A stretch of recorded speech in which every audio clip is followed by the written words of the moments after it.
Hello friends, chapter 2 polynomial start करेंगे। ये video इस चैप्टर का बेसिक इंट्रोडक्शन वीडियो होगा। चैप्टर में यूज होने वाली छोटी छोटी बेसिक टर्म्स को इसके अंदर हम डिस्कस करेंगे। सबसे पहले समझते हैं कि पॉलिनोमियल्स क्या होता है। आपने 8th क्लास में एल्जेब्रिक एक्सप्रेशंस पढ़ी थी, जिनके अंदर ऐसे x की टर्म में कुछ एक्सप्रेशन लिखी होती थी, जैसे 2x² + 5, 3y² - 9, इस तरह की एक्सप्रेशंस पढ़ी थी। इन एक्सप्रेशंस को ही हम पॉलिनोमियल बोलते हैं। एग्जाम्पल देखिए, 2x² + 5 ये एक पॉलिनोमियल है, ये x में है। यहाँ पे 3y² - 9 ये y में है। यहाँ 9x³ + 3x - 3, 8z³ + 7z ये एक पॉलिनोमियल इन z है। अगर x है सबके अंदर तो फिर उसको हम बोलते हैं पॉलिनोमियल इन x, और अगर y आ रहा है तो फिर बोलते हैं पॉलिनोमियल इन y। अगर z आ रहा है एक्सप्रेशन के अंदर तो फिर बोलेंगे पॉलिनोमियल इन z। तो इन एक्सप्रेशंस को हम पॉलिनोमियल बोलते हैं। अब यहाँ पे 5x ये अकेली टर्म लिखी हुई है, ये भी एक पॉलिनोमियल ही है। यहाँ पे सिर्फ 2 लिखा हुआ है, ये भी एक पॉलिनोमियल है, इसे हम कांस्टेंट पॉलिनोमियल बोलते हैं। और अगर सिर्फ 0 हो तो वो भी एक पॉलिनोमियल बोला जाता है, उसे हम 0 पॉलिनोमियल बोलते हैं। अब पॉलिनोमियल के अंदर बेसिक जो चीज़ें होती हैं, जैसे ये एक पॉलिनोमियल है, इसमें जो चीज़ें होती हैं उनको देखिए क्या क्या होता है। सबसे पहले होता है इसके अंदर टर्म्स। टर्म्स का मतलब हो गया किसी एक्सप्रेशन में या किसी पॉलिनोमियल के अंदर प्लस और माइनस से कितनी टर्म्स बन रही हैं। जैसे 2x² + 5, इस पॉलिनोमियल के अंदर 2 टर्म्स हैं, एक 2x² है, एक +5 है, तो इसमें 2 टर्म होगी। ऐसे इसमें भी 2 टर्म्स हैं, यहाँ पे इसमें 3 टर्म्स हैं, 1 2 3, तो ये तो होती हैं टर्म्स। फिर आता है वेरिएबल। वेरिएबल ये होता है जो आपका x y z वगैरह लिखा होता है पॉलिनोमियल के अंदर। जैसे 2x² + 5 इसके अंदर वेरिएबल x है, यहाँ 3y² - 9 इसके अंदर वेरिएबल y है, 8z³ + 7z इसके अंदर वेरिएबल z है। फिर है कॉफिशिएंट। कॉफिशिएंट वो नंबर होता है जो वेरिएबल से पहले लिखा होता है। जैसे 2x², यहाँ पे अगर x² का कॉफिशिएंट पूछ लिया जाए तो वो नंबर होगा जो इसके मल्टीप्लाई में साथ में लिखा हुआ है। जैसे x² का कॉफिशिएंट हो गया है 2, अगर यहाँ पे y² का कॉफिशिएंट पूछा जाए तो वो हो गया है 3, यहाँ पे z³ का कॉफिशिएंट पूछा जाए तो वो 8 है, और अगर सिर्फ z का कॉफिशिएंट पूछा जाए तो फिर वो 7 है। चौथी चीज होती है इसके अंदर एक्सपोनेंट, या फिर हम उसे पावर भी बोलते हैं। जैसे 8z³ + 7z, इसके अंदर z के ऊपर ये 3 लिखा हुआ है, तो ये जो 3 है इसे हम एक्सपोनेंट भी बोलते हैं या फिर हम इसे पावर भी बोल देते हैं। यहाँ पे 7z है, z के ऊपर कोई पावर नहीं लग रही ना, जब कुछ नहीं होता तो वहाँ पे 1 होता है, तो इसकी पावर या इसका एक्सपोनेंट हो गया है 1। तो ये तो होते हैं पॉलिनोमियल्स। अब पॉलिनोमियल्स होने की एक कंडीशन होती है। पॉलिनोमियल्स के अंदर ये जो आपका वेरिएबल है ना, इसकी पावर हमेशा एक होल नंबर में होनी चाहिए। यहाँ आप सभी को देखोगे तो x के ऊपर 2 लिखा है, x के ऊपर 3 है, x के ऊपर 1 है, यहाँ x के ऊपर 1 है, z के ऊपर 3 है, y के ऊपर 2 है। अगर किसी एक्सप्रेशन के अंदर आपके वेरिएबल की जो पावर है ना, अगर वो होल नंबर नहीं है तो फिर वो पॉलिनोमियल नहीं होता है। यहाँ पे कुछ एग्जांपल्स लिखे हैं मैंने, देखिए। 3√x + 4। अब यहाँ x एक वेरिएबल है, लेकिन इसकी जो पावर है, इसकी पावर जो एक होल नंबर नहीं है। अंडर रूट में अगर कोई चीज़ होती है, √x है, तो अंडर रूट जो है ये हाफ पावर होता है, तो x की पावर हाफ हो गया। तो इस तरह का एक्सप्रेशन पॉलिनोमियल नहीं बोला जाता है। यहाँ पे 5/x है, जो x है ये अपॉन में है। अपॉन में अगर कोई चीज़ होती है तो उसकी पावर -1 होती है, तो होल नंबर तो नहीं है ना इसकी जो पावर है, तो इसलिए ये ऐसी जो एक्सप्रेशंस होती है इन्हें हम पॉलिनोमियल नहीं बोलते हैं। यहाँ y वेरिएबल है, लेकिन इस पे यहाँ क्यूब रूट लगा हुआ है, तो क्यूब रूट की पावर होती है 1/3, तो 1/3 एक होल नंबर नहीं होता, इसलिए ये एक्सप्रेशन पॉलिनोमियल नहीं बोली जाएगी। तो ये तो हो गई हैं बेसिक पॉलिनोमियल्स।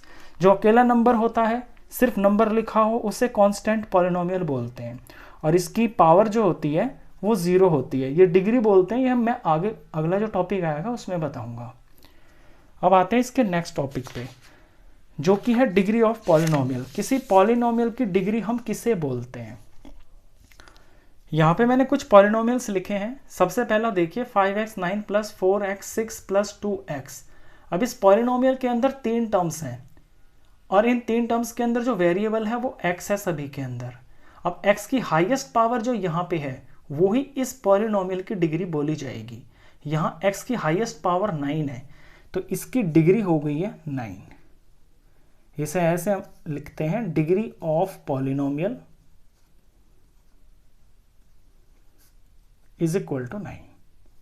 अगला देखिए 2x5 प्लस 5x प्लस 4। यहाँ पे वेरिएबल की हाईएस्ट पावर 5 है तो इसकी डिग्री हो गई है 5। इससे रिलेटेड आपका फर्स्ट एक्सरसाइज में क्वेश्चन है। Next 9x plus 3। यहाँ पे वेरिएबल की हाईएस्ट पावर 1 ही है तो इसकी डिग्री हो गई है 1।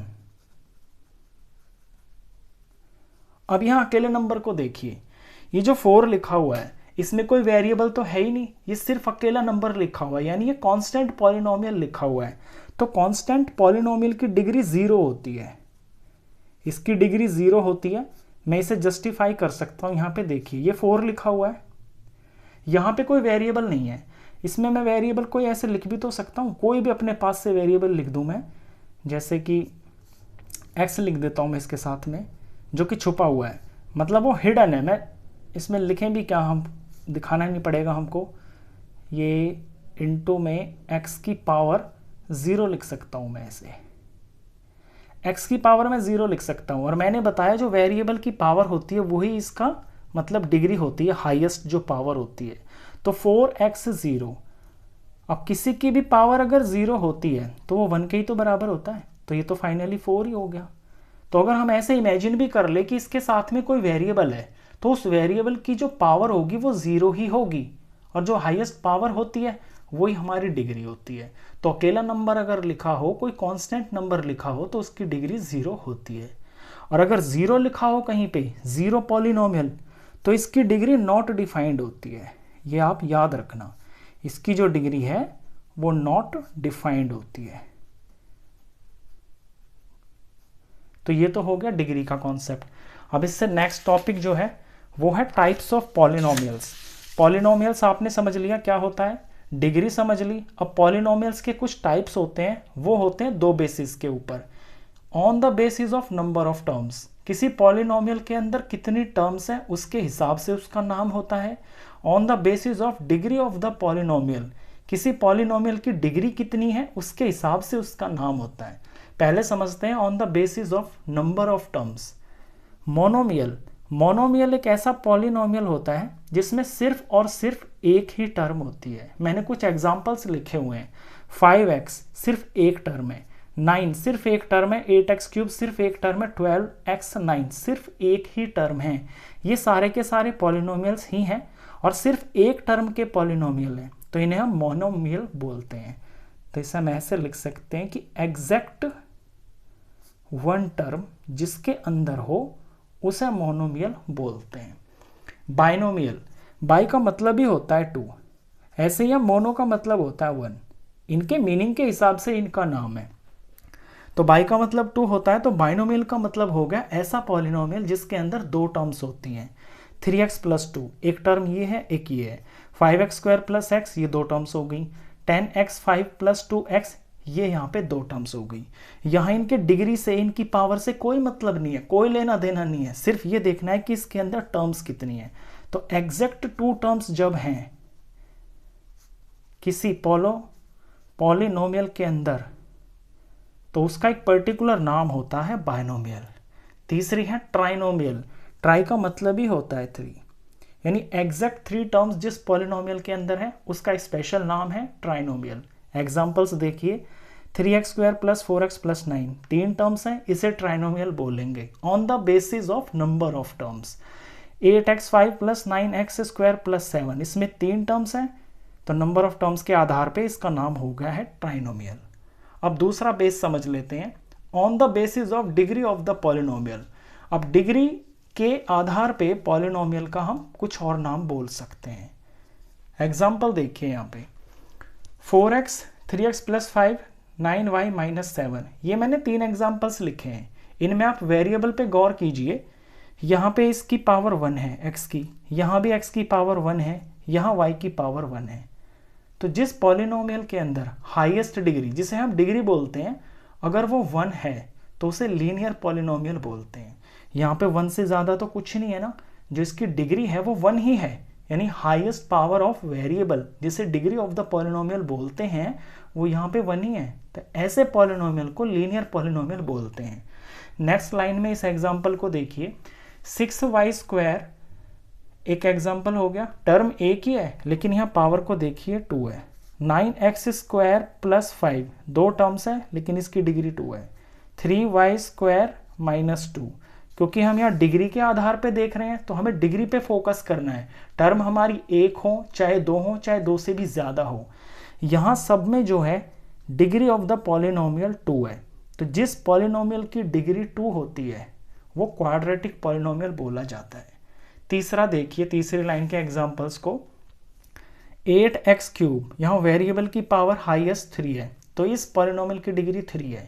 यहाँ पे पॉलिनोमियल में 3 टर्म्स लिखी हुई हैं और वेरिएबल की हाईएस्ट पावर 3 है।